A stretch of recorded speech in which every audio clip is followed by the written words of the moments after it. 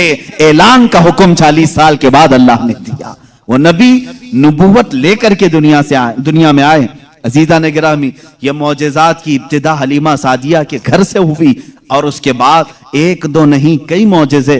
حلیمہ سعدیہ رضی اللہ تعالیٰ عنہا کی بیٹی شیمہ کہتی ہیں 2 سال کی عمر سے پہلے ہی حضور پاک صلی اللہ تعالیٰ علیہ وسلم عام انسانوں کی طرح بڑے نہیں ہوئے ہیں.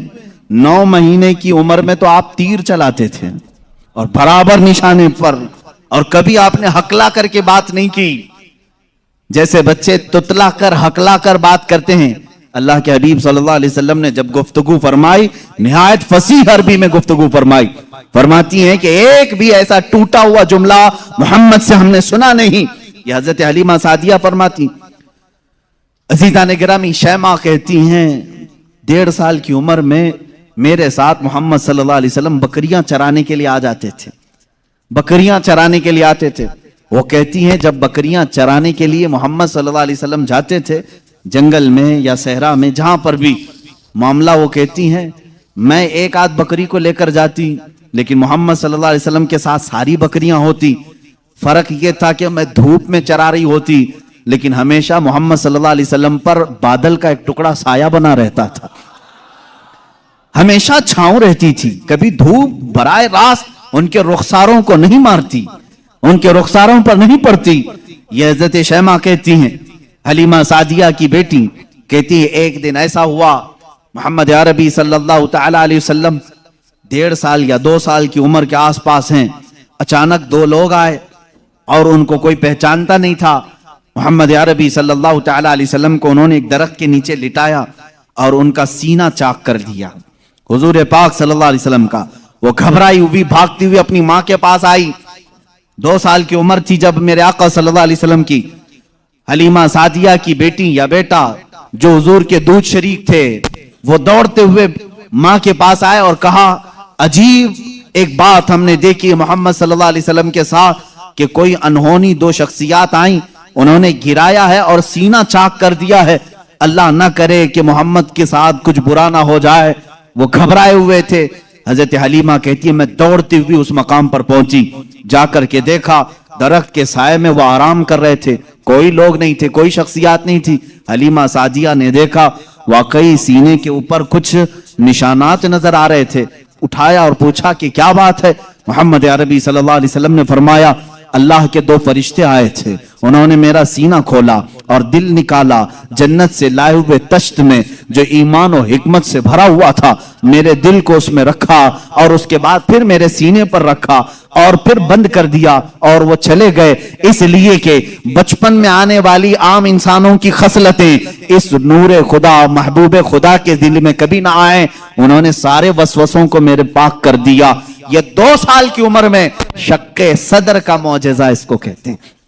کیا کہتے ہیں؟ شق صدر، سینہ پھٹ جانے والا. یہ جو معجزہ ہے حضور پاک صلی اللہ علیہ وسلم کی زندگی پاک میں 4 مرتبہ اس طرح سے ہوا.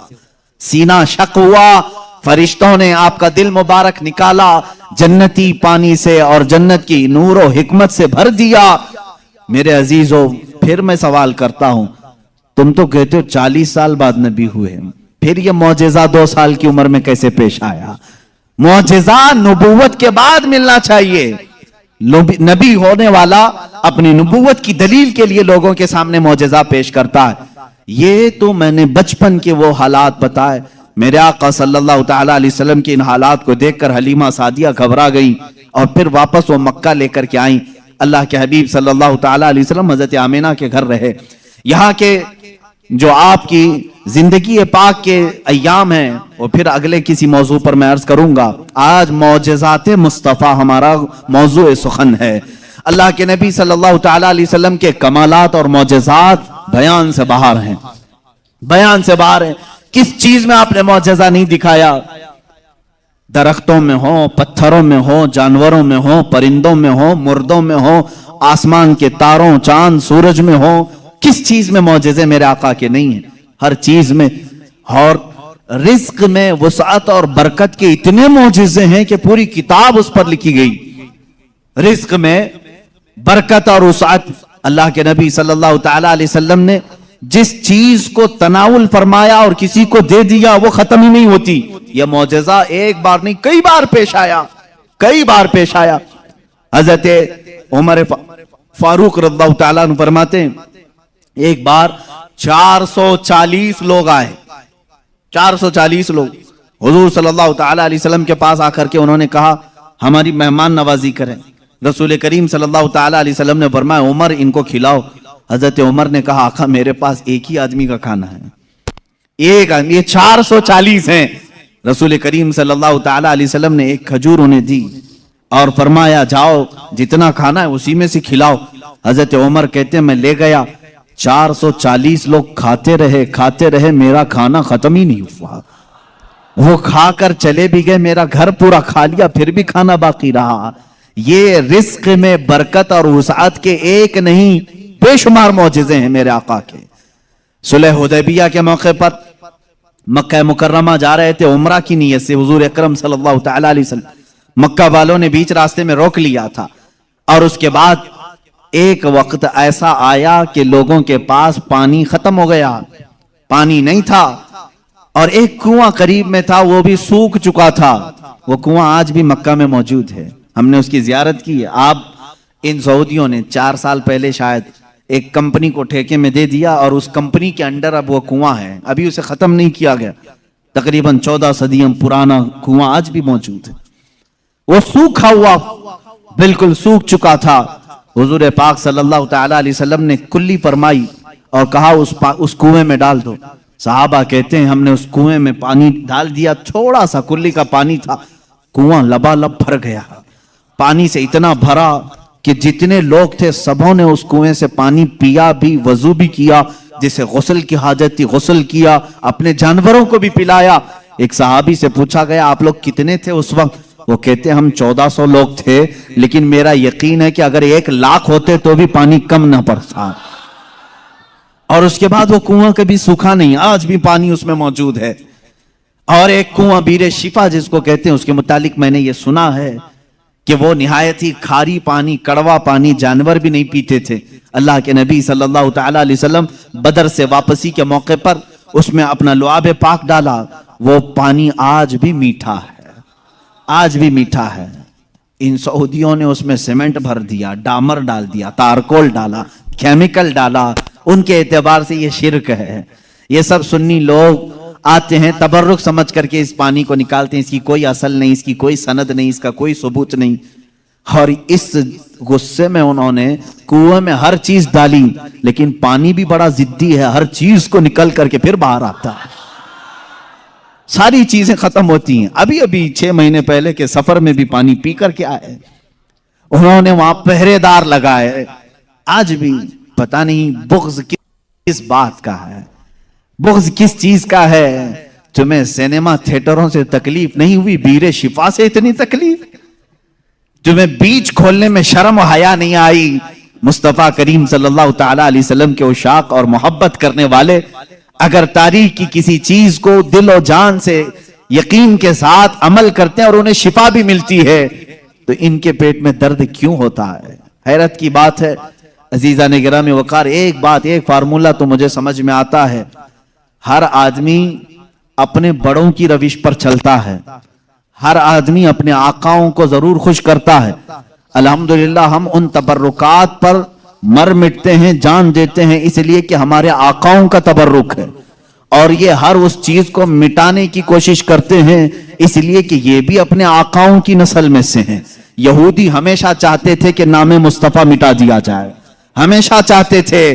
تورات میں کھرچ کھرچ کر کے نام نکالے انہوں نے, لیکن اعلیٰ حضرت فاضل بریلوی رضی اللہ تعالیٰ عنہ نے یہ فرمایا, تو گھٹائے سے کسی کے نہ گھٹا ہے نہ گھٹے, جب بڑھائے تجھے اللہ تعالیٰ تیرا, مٹ گئے مٹتے ہیں مٹ جائیں گے آدھا تیرے, نہ مٹا ہے نہ مٹے گا کبھی چرچا تیرا. حضور پاک صلی اللہ تعالیٰ علیہ وسلم کی کوئی چیز تم تاریخ سے نہیں مٹا سکو گے. بہرحال رزق میں برکت اور وسعت کے بے شمار معجزات ہیں. ایک بار تو کمال کی بات ہے, مقام زورا پر حضور پاک صلی اللہ تعالی علیہ وسلم تشریف فرمائے. یہاں صحابہ کہتے ہیں ہمارے پاس پانی پھر ختم ہو گیا. پانی کچھ بھی نہیں تھا, نہ کنواں قریب میں تھا. کنواں تھا تو کلی فرمائی, کنویں کا پانی باہر آیا.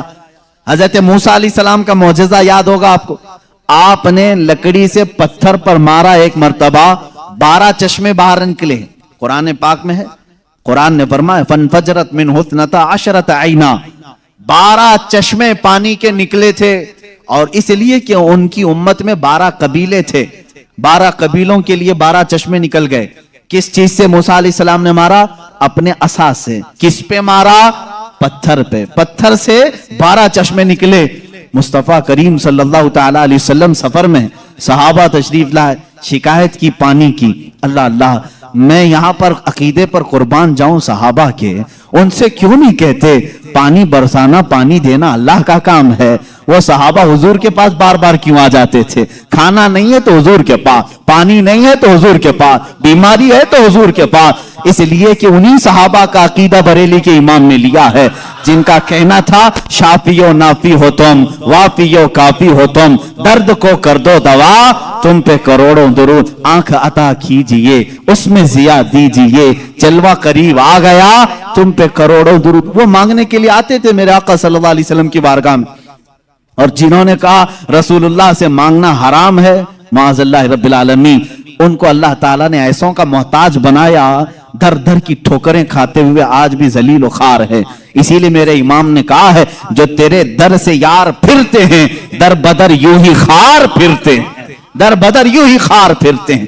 ہمیں فخر ہے اس بات پر, ہم محتاج ہیں تو مدینے کے تاجدار کے رسول کریم صلی اللہ تعالی علیہ وسلم سے مانگیں گے. اس لیے مانگتے ہیں کہ رب ہے موتی یہ ہے قاسم, رزق اس کا ہے کھلاتے یہ ہیں, رزق اس کا ہے کھلاتے یہ ہیں. ہم خالق سمجھ کر, ہم رسول اللہ کو رازق سمجھ کر نہیں جا رہے ہیں, بلکہ وہ رزاق حقیقی کے نائب ہیں. اسی لیے اعلیٰ حضرت فاضل بریلوی نے فرمایا ہے کہ رب ہے موتی یہ ہے قاسم, رزق اس کا ہے کھلاتے یہ ہیں. بخدا خدا کا یہی ہے در, نہیں اور کوئی مفر مخر, جو وہاں سے ہو یہیں آ کے ہو, جو یہاں نہیں تو وہاں نہیں. یہ اعلیٰ حضرت نے فرمایا. بہرحال رسول کریم صلی اللہ تعالیٰ علیہ وسلم کے پاس اب صحابہ آئے پانی کی شکایت لے کر کے. پانی یہاں پر بھی نہیں ہے. حضور پاک صلی اللہ علیہ وسلم نے فرمایا کنواں بھی قریب نہیں, تالاب بھی قریب نہیں, پتھر بھی قریب نہیں. ایک صحابی سے کہا کہ برتن کچھ ہے تمہارے پاس؟ کہا ایک برتن میں اتنا پانی ہے کہ یا تو پی سکتا ہوں یا تو وضو کر سکتا ہوں. حضور پاک صلی اللہ علیہ وسلم نے فرمایا وہی لے آؤ.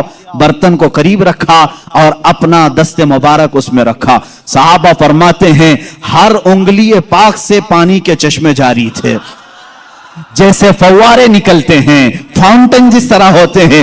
حضور پاک صلی اللہ تعالی علیہ وسلم کی انگلیوں سے چشمے نکلنے لگے.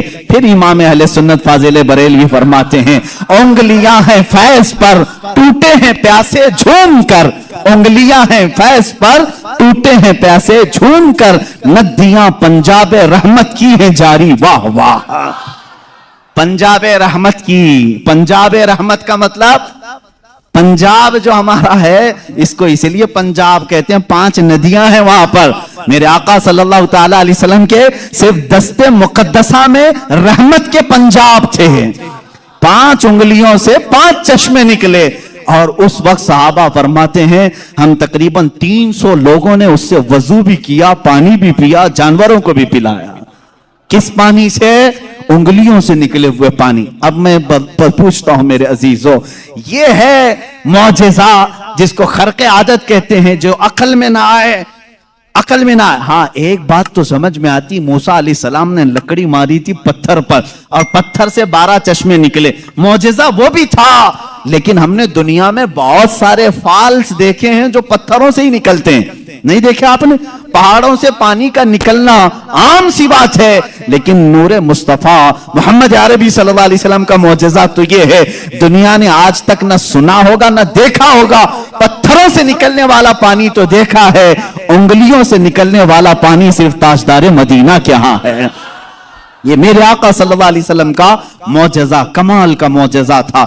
یہ کھانے پینے کے معاملات میں 1-2 نہیں, بہت سے معجزات ہیں. پھر آگے بڑھو, جنگ خندق کے موقع پر خندق کھودی جا رہی تھی. واقعہ ایسا تھا, میرے ان 12 روزہ عنوانات میں ایک عنوان ہے انشاءاللہ حضور صلی اللہ تعالیٰ علیہ وسلم کے سارے غزوات، حضور کی جنگی حکمتیں کیا تھیں، انشاءاللہ العزیز اس میں عرض کروں گا۔ خندق ایک جنگ ہوئی ہے، اس کا نام ہی غزوہ خندق اس لیے کہ مدینے کے اطراف میں ایک بہت بڑی خندق کھودی گئی تھی، ایک کھائی کھودی گئی تھی۔ وجہ یہ تھی کہ دشمن پوری کی پوری فوج لے کر مدینے میں داخل نہ ہو، اس لیے کہ جب دشمن فوج لے کر اپنے شہر میں آئیں گے، شہر میں تہس نہس کریں گے، بربادی کریں گے، باہر ہی نپٹ لیا جائے تو گھر تو محفوظ رہیں گے۔ جنگ ہوگی، کچھ تو نقصان ہوگا کہ نہیں ہوگا؟ جیسے دیکھنے عراق تباہ ہو گیا، شام تباہ ہو گیا، یہی جنگ اگر امریکہ میں ہوتی تو کیا وہ بچا ہوتا؟ جہاں جنگ ہوتی وہاں کے گھر اجڑ جاتے۔ مدینہ طیبہ سے باہر جنگ کے لیے خندق کھودی گئی۔ اب یہ خندق کھودنے میں کافی دن لگ گئے، صحابہ اس زمانے میں بھوکے پیاسے فاقہ کشی میں خندق کھودتے رہے۔ ایسے نہیں کہ صرف صحابہ نے کھودا، اللہ کے نبی صلی اللہ تعالیٰ علیہ وسلم نے خود بھی اپنے ہاتھ سے خندق کھودی ہے۔ ایک بار صحابہ فرماتے ہیں بڑا پتھر آ گیا، کسی سے نہیں ٹوٹتا تھا، ہلتا بھی نہیں تھا۔ اس وقت رسول کریم صلی اللہ علیہ وسلم کو انہوں نے خبر دی، اللہ کے حبیب صلی اللہ تعالیٰ علیہ وسلم تشریف لائے۔ میرے عزیزوں، میرے آقا کا ایک معجزہ یہ بھی تھا، جتنے صحابہ تھے ان کے پاس جتنی طاقت تھی، سب سے زیادہ طاقت میرے مصطفیٰ کے پاس بھی تھی۔ حضور پاک صلی اللہ تعالیٰ علیہ وسلم نے اپنے زمانے کے نامور پہلوان ابو دجانہ یا کچھ اور نام ہے میں بھول رہا ہوں، حضور صلی اللہ تعالیٰ علیہ وسلم نے اس کے ساتھ کشتی لڑی جس کو پورے عرب نے کبھی نہیں پچھاڑا تھا۔ 3 مرتبہ حضور پاک نے اس کو پیٹ لگا دیا تھا۔ حضور اکرم صلی اللہ تعالیٰ علیہ وسلم اپنے ہاتھ میں کدال لے کر کے اس پتھر کو نکالنے آئے، ایک اس پر ماری ضرب، چنگاری اچھلی اور روشنی آئی۔ اللہ کے حبیب صلی اللہ علیہ وسلم نے فرمایا الحمدللہ، دوسری ماری پھر کہا الحمدللہ، تیسری مرتبہ وہ پتھر ٹوٹ کر ٹکڑے ہو گیا، نکل گیا۔ صحابہ نے پوچھا کہ حضور ہر آپ نے پتھر پر جب بھی کدال ماری چنگاری نکلی، آپ نے زبان سے کچھ کہا؟ کہا جب پہلی مرتبہ میں نے کدال ماری میں نے دیکھا ایران فتح ہو چکا ہے، کدال یہاں مدینے میں ماری جا رہی ہے اور خبر ایران کے فتح ہونے کی دی جا رہی۔ دوسری کدال ماری، حضور پاک صلی اللہ تعالیٰ علیہ وسلم نے فرمایا یمن فتح ہو چکا ہے۔ بعض روایات میں الگ الگ ملکوں کے نام مجھے ملے، بحرین کے محلات کو فتح ہوتے ہوئے میں نے دیکھا۔ حضور اکرم صلی اللہ تعالیٰ علیہ وسلم نے 3 ضربوں میں اس پتھر کو ختم کر دیا، اور اسی وقت ایران کے، ملک روم کے اور بحرین کے فتح ہونے کی بشارتیں دی۔ یہاں تک کہ ایک حدیث میں ہے قسطنطنیہ، استنبول کے فتح ہونے کی خبر دی، جو حضور پاک صلی اللہ تعالیٰ علیہ وسلم کے وصال کے 800 سال کے بعد فتح ہوا، اور الحمدللہ اسلام کے زیر نگیں آیا۔ جہاں جہاں کی خبریں حضور نے دی تھی سب ملک فتح ہوئے، آج بھی وہ دائرہ اسلام میں ہیں، آج بھی مسلمانوں کے زیر نگیں ہیں۔ اب یہاں پر جو معجزہ ہوا، ایک تو پتھر کا ٹوٹنا اور غیبی خبریں دینا، دوسری بات حضرت جابر رضی اللہ تعالیٰ عنہ ایک عزیز صحابی تھے، وہ آتے ہیں اپنی بیوی سے کہتے ہیں میں دیکھ رہا ہوں اللہ کے نبی صلی اللہ علیہ وسلم پیٹ پر پتھر باندھے ہوئے۔ کیوں باندھا جاتا تھا اس وقت؟ اس لیے کہ پیٹ اگر ڈھیلا رہے، بھوک کی شدت سے بار بار خواہش کھانے کی ہوتی رہے، اس کو ٹائٹ کر لیا جائے تو بار بار بھوک نہ لگے۔ یہ اس وقت معمول رہا ہوگا۔ اللہ کے نبی صلی اللہ علیہ وسلم نے بھی اپنے پیٹ پر پتھر باندھے۔ حضرت جابر کہتے مجھ سے دیکھا نہیں جا رہا ہے، اس حالت میں میرے آقا کام بھی کر رہے ہیں۔ جابر رضی اللہ تعالیٰ عنہ کا گھر وہاں سے قریب تھا خندق کے۔ ان کی بیوی سے انہوں نے کہا کچھ کھانے کو ہو تو بنا دو۔ انہوں نے کہا گھر میں تھوڑا سا آٹا ہے، جو کا آٹا ہے، اس کی چند روٹیاں بنیں گی، 4 یا 5 روٹیاں بنیں گی، اور ایک بکری کا بچہ ہے 6 مہینے کا ہوگا، بس اتنا ہے۔ کتنے لوگ کھا سکتے ہیں آپ ہی دیکھیں۔ کہا اتنا ہی ذبح کر، میں رسول پاک صلی اللہ علیہ وسلم کو، حضرت ابو بکر کو، حضرت عمر کو، اور میں رہوں گا، میرے گھر والے رہیں گے، کھلا دیں گے۔ وہ آئے، کان میں آ کر کے حضور سے کہا یا رسول اللہ صلی اللہ تعالیٰ علیہ وسلم، گھر میں ایک چھوٹا سا بکری کا بچہ ہے، ہم نے ذبح کیا ہے، تھوڑا سا آٹا ہے، آپ ابو بکر عمر گھر پر تشریف لائیں۔ اللہ کے نبی صلی اللہ علیہ وسلم نے دعوت قبول کر لی۔ کہا جابر جاؤ تم کھانا بناؤ، لیکن جب تک میں نہ آؤں ہانڈی چولہے سے نہ اتارو اور روٹیوں کے ٹکڑے نہ کرو۔